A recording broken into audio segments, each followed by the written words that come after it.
The thumbnail was a little clickbaity, but I can confirm that this rifle and this ammo shot a sub quarter-inch MOA group. In fact, it shot closer to an 1/8 inch MOA group than a 1/4 inch. We ended up shooting 6 groups. Averaged together, it shot well into the sub MOA standard. I hope you stick around to the end to see how this X-Bolt 2 Hunter Composite and this Browning Max Point ammo shot. I think you'll like it.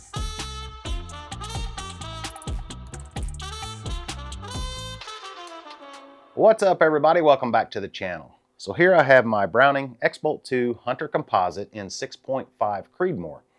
This rifle was featured in the last video along with the Leupold VX Freedom with the Creedmoor reticle.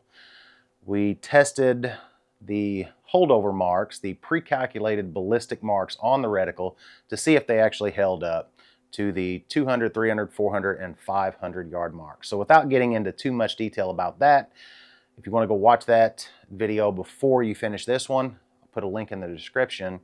Or if you want to just wait to the end of this video to watch it, I'll put a link at the end of this video also. So, without spoiling that video, Creedmoor reticle worked. I've decided to take it off this rifle, and you'll know why if you watch that video, because this Browning Max Point ammo shot so well out of this rifle, and unfortunately that Max Point ammo doesn't meet the ballistic standards that the Leupold VX Freedom with the Creedmoor reticle require. So I took that scope off and I replaced it with a Leupold VX6 3-18 by 44 scope that I had laying around here. This wasn't on a gun, so this is the perfect scope for the capability of this rifle. It's actually a little bit of overkill, but that's okay. I want a really good optic on a rifle that shoots really, really well. I did make one change other than the scope on this rifle. I replaced this modular grip with the more vertical grip rather than the sporter grip. I really like this grip a little better, I'm finding.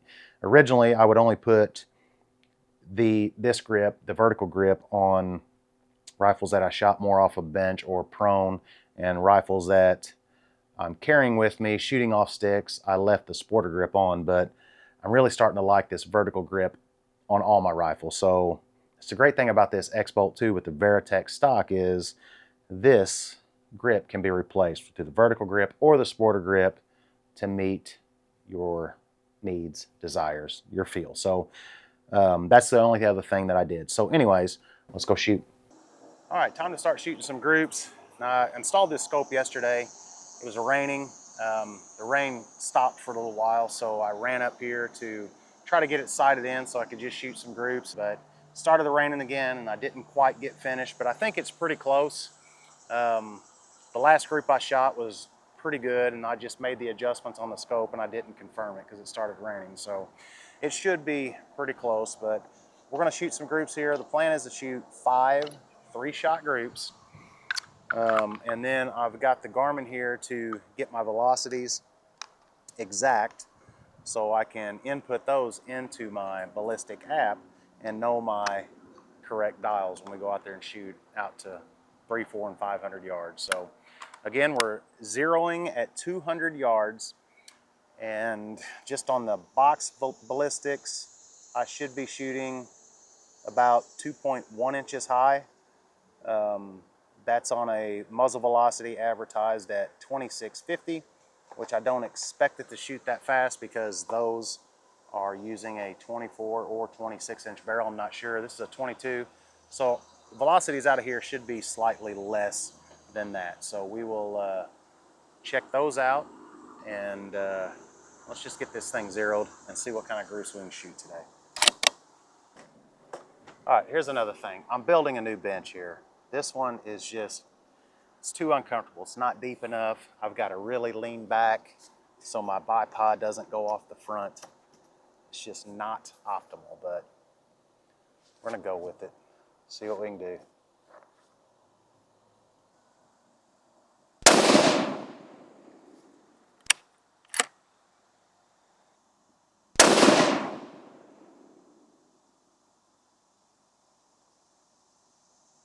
Man, that's like perfect, same hole, I think.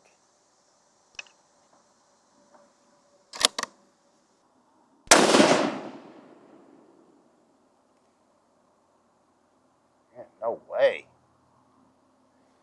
That might be my best 3-shot group I've ever shot. Those are all 3 in this exact same hole. That might be like a 1/4-inch group or less. Wow. I'm a little bit left, so I need to come right just a tiny bit. So let this cool off. I'm gonna make an adjustment and we'll shoot again. All right, let's see if we can duplicate that group right there. I have all the confidence in the world that this ammo groups with this gun, so now it's just a matter of can I repeat it. So it's pretty much human factor as far as I'm concerned here. So here we go. Second 3-shot group. Let's see what we can do.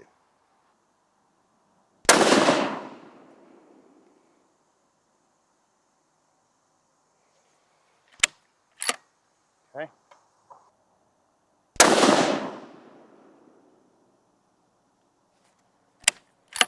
That was a bad squeeze on my end there. A little too quick with it.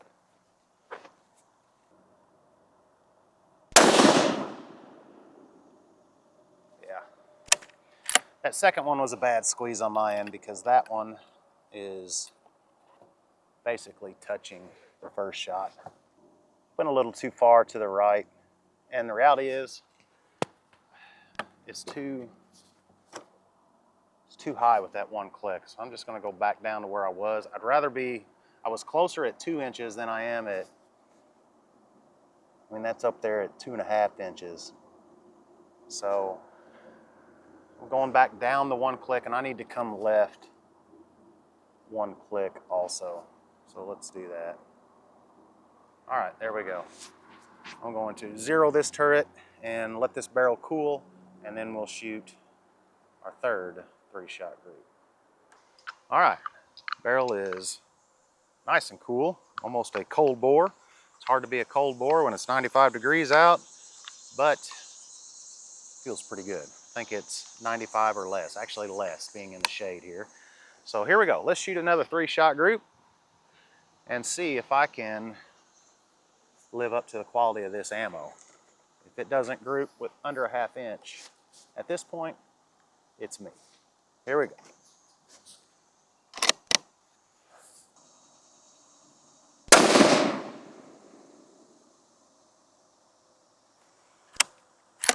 Windage, perfect elevation. I think as good as it's gonna get. In between those 2 clicks, it's just a little too high. Here we go.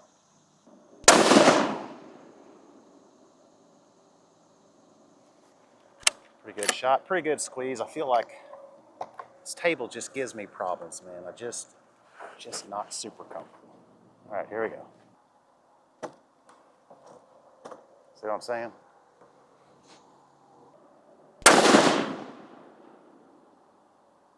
Okay. Not a bad group. For as uncomfortable as I am right now, it's not bad. All right, here we go with the 4th 3-shot group.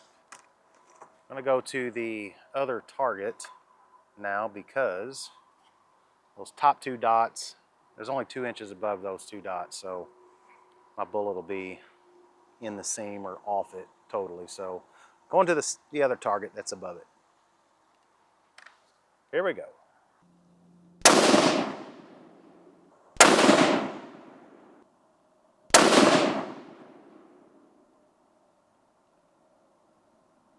Not a great squeeze, man. I felt it. Oh well. It is what it is. I'm doing my best on this bench I'm uncomfortable on. But even with that squeeze, we're less than 1 inch, so. All right, one more group. I'm gonna let it cool off, see if we can do better. I didn't realize that target camera was too low. It was on that bottom target. It missed these shots, but that's it, this 4th group. This one was a bad squeeze on my part. I knew it as soon as I let it go, but either way, again, still inside a 1-inch group. I'm going to leave it where it is for the elevation. It seems to be pretty good. One of the groups here we have, we want it to be 2.2 inches high. And if you start chasing perfection, there was the first group. I was just a little over right at 2 inches high. And then start clicking up. I did one click up and it got me over there at 2.5 inches high. So I come back down and that one's roughly the 2.2 inches high. It's too much of a human factor, at least for me it is, to chase perfection. You end up chasing your tail. But so I'm going to leave the elevation where it's at on that one. So I think I'm going to click at one left, fire our last 3-shot group, and see where we're at. So I'm sitting here waiting for this barrel to cool. Been thinking of ways that I can improve this table instead of building an entirely new one. So what I think I've come up with, I'm sitting comfortable right here. So you can see that my bipod is off the end of this table, probably about 3 to 4 inches. So I'm going to extend this table out just a little bit so I can get one more of these deck boards that are on top of this table. These 1-inch, 1 by 6-inch wide boards. So that's what I'm going to do. I'm going to extend it that way, so that way I don't have to be falling off this back seat pretty much with my knees hanging myself on to this seat as I'm shooting. So that way I can't use this table as an excuse for my poor groups, but it's not an excuse anyways. I'm just searching. So here we go. Let's shoot this last 3-shot group, and hopefully I can end on a good note. We're going to try for a 1/2-inch group. That's the goal, but at the very least we want to be less than 1 inch to wrap it up. So here we go.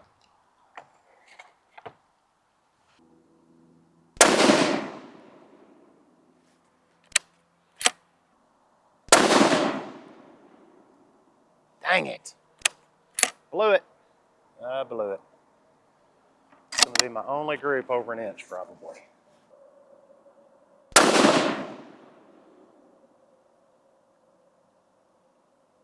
Yep, my last group is over 1 inch. Oh well, it's the way it goes. All right, I pulled all the targets and pulled my cameras. I was getting in my truck to leave and I just couldn't take it finishing with that over 1 MOA group. So I thought, you know what? I'm gonna clean the barrel here. And then I fired 1 shot to foul the barrel. And then I decided to shoot one more group, one more 3-shot group. And I think maybe it was a dirty barrel is why my last few groups kind of got wide, but I know it was partly me. So check it out. I pulled out an old target here, so you see a bunch of holes here. But this is my last group. After cleaning that barrel and then firing 1 shot to foul it, there's my group. So anyway, I wanted to show you all that because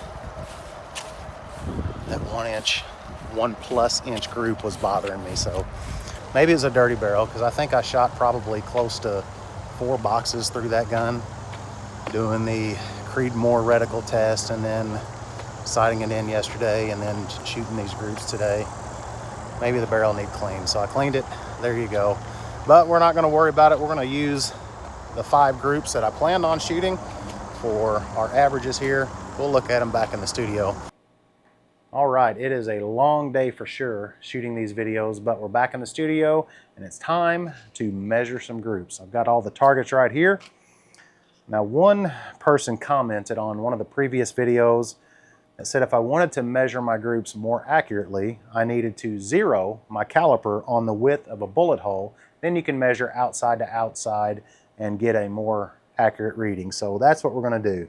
I'm going to measure this single bullet hole right here, and we're going to zero our caliper there. So now we can just measure outside to outside on our groups and get a good accurate reading.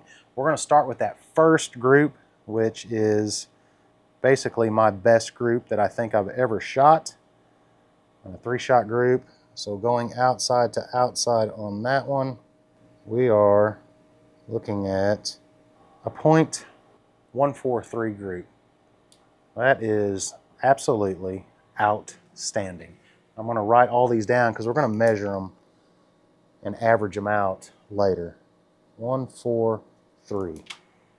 That's just really great. It's my best group I've ever shot. The only group that would compete with that, I shot with my 6mm Creedmoor Target Max. I shot a 5-shot group that was under 0.4, I think. So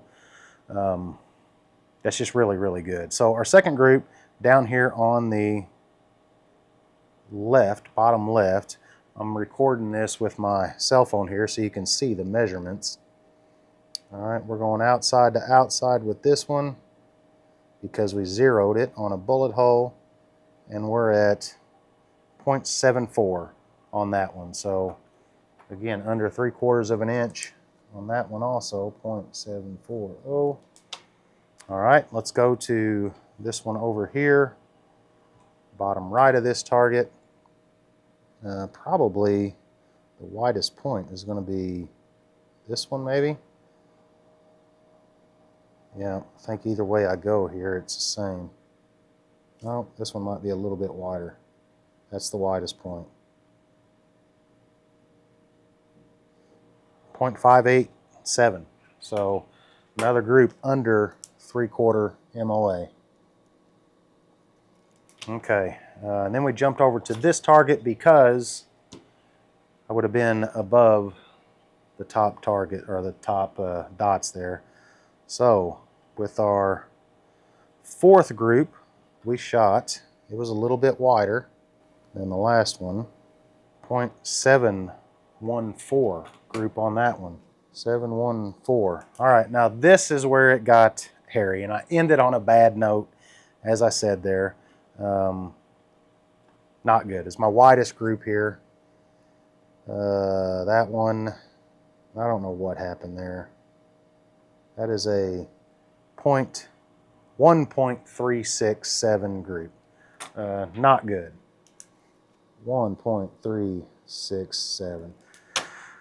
And I was going to end it right there, and I did. I wrapped up the video, and I was putting my stuff away, put the cameras away, put the gun away, and I got in my truck and I started up. I was like, I cannot end on that. So I have this old target. There's an old target down there. I was shooting here and here, and I had this bottom dot open. So I decided to clean the barrel. I cleaned the barrel, oiled it, I fouled it with 1 shot, and then I shot a 3-shot group, and then we are back to our very, very good groups. So that group that I ended on, my 6th group, really shouldn't count, but I shot it. It's a 0.422 group. So let's put that down. I'm just going to write it down. I won't factor that into the averages. Maybe I will, just let you know. But anyways, after that clean barrel, I thought, man, it's how can I go from, because I felt like I had 3 good trigger pulls on there, 3 good squeezes, but the results weren't what I wanted. So again, cleaned it, decided to shoot that one, did it off camera, and I shot so well, I had to share it, as you saw. So let's do some averages here. Okay, so we've got the one exceptional group. We'll do a little screen record here so you can see me do this. 0.143 plus 0.74 plus 0.587 plus 0.714 plus 1.367 equals, divided by 5 equals.